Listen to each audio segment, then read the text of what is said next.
A foreign government just bought the President of the United States a private jet, not a small gift, not flowers, not a painting, not a token of goodwill, a Boeing 747, worth $400 million, the most expensive gift any foreign government has ever given to an American president in the history of this country.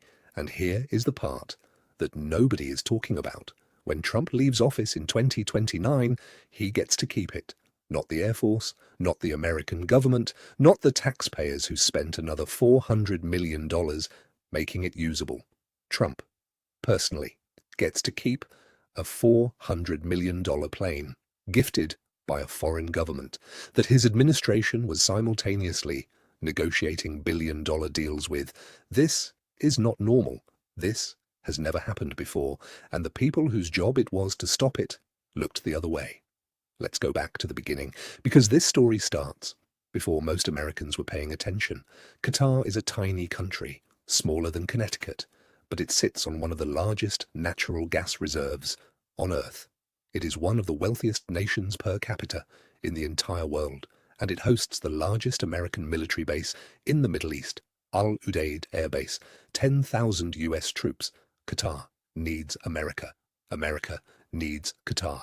That relationship has always been complicated, but it has always been managed through official diplomatic channels, until now.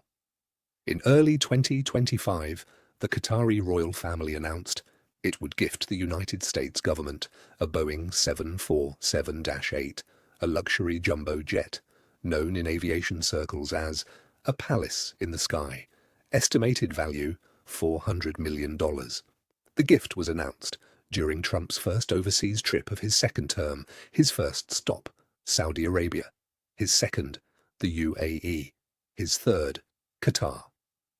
While Trump was touring the Gulf states, his family was simultaneously boosting its private business interests in the same region.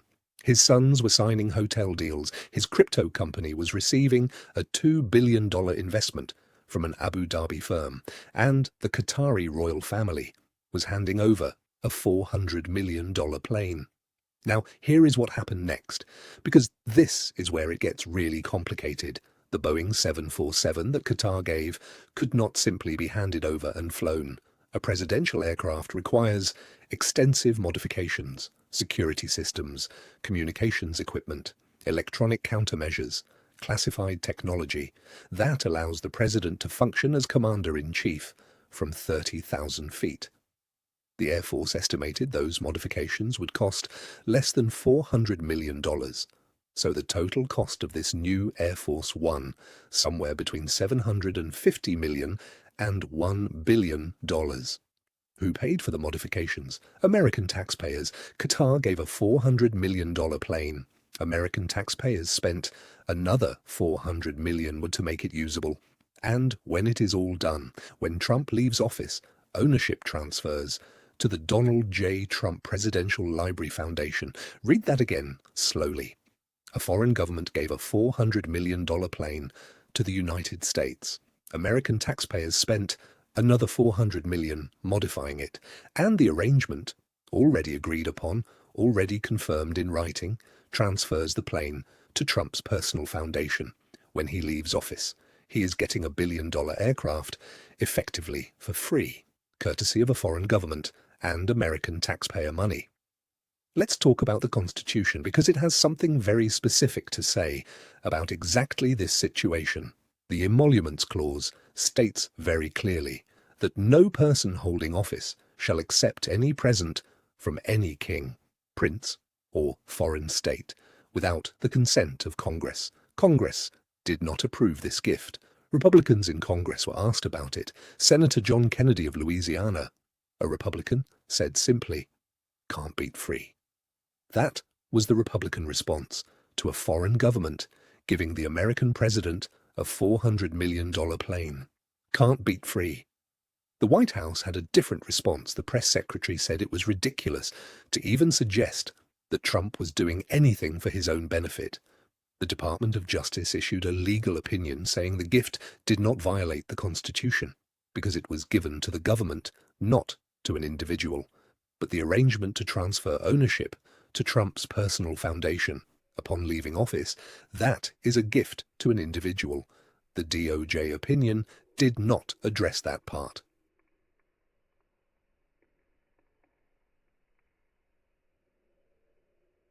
Here is what Trump said when he boarded the plane for the first time on July 1st. He said, "Frankly, we couldn't build a plane like this because we wouldn't be willing to spend the kind of money necessary." They spent top dollar. The President of the United States praising a foreign government for spending top dollar on a gift for him. The plane features plush carpets, lie-flat seats, wood paneling, presidential seals on the seat belts, painted in Trump's personal preferred color scheme, a navy blue belly with red and gold stripes.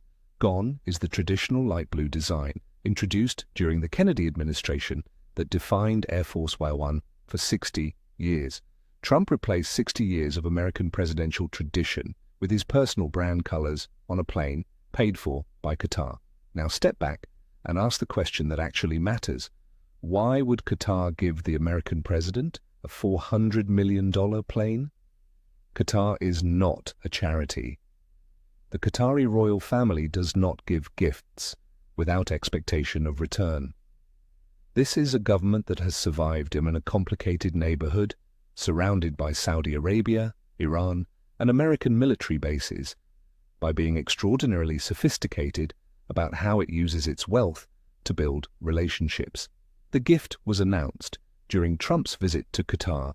That same visit produced a business deal with Qatar Airways worth $96 billion for American aircraft, a commitment from Qatar to invest $500 billion in the United States over 10 years, and continued American security guarantee for a nation that hosts 10,000 U.S. troops.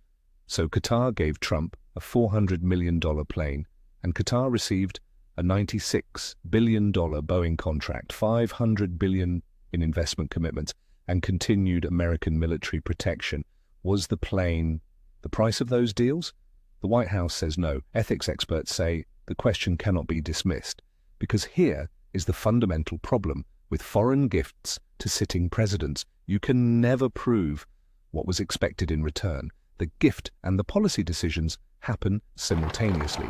The connection is always deniable. That is precisely why the founders wrote the Emoluments clause in the first place. They understood 250 years ago that foreign governments giving gifts to American leaders was not generosity, it was investment. There is one more thing that deserves your attention before this ends. The plane is designed to serve as a bridge aircraft until 2 new custom Boeing Air Force One jets are delivered in 2028. When those planes arrive, when Trump is approaching the final year of his term, the Qatar plane transfers to his foundation. Think about what that means. Trump will have spent 3 years flying on a plane gifted by a foreign government.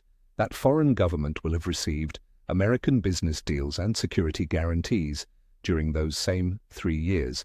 And then the plane, valued at $400 million, modified with another $400 million in taxpayer funds, becomes the personal property of a private citizen named Donald Trump.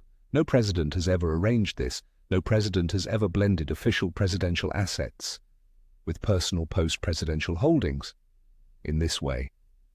Every ethics expert who has examined this arrangement has used the same word: unprecedented.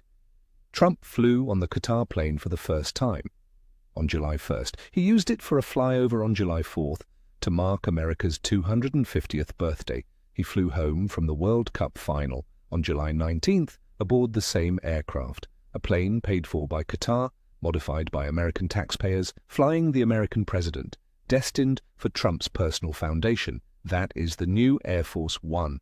The founders wrote the Emoluments clause because they feared exactly this: a foreign government buying influence with an American president through a gift so large, so personal, so publicly celebrated that refusing it would seem ungrateful. They were right to be afraid. Qatar spent $400 million.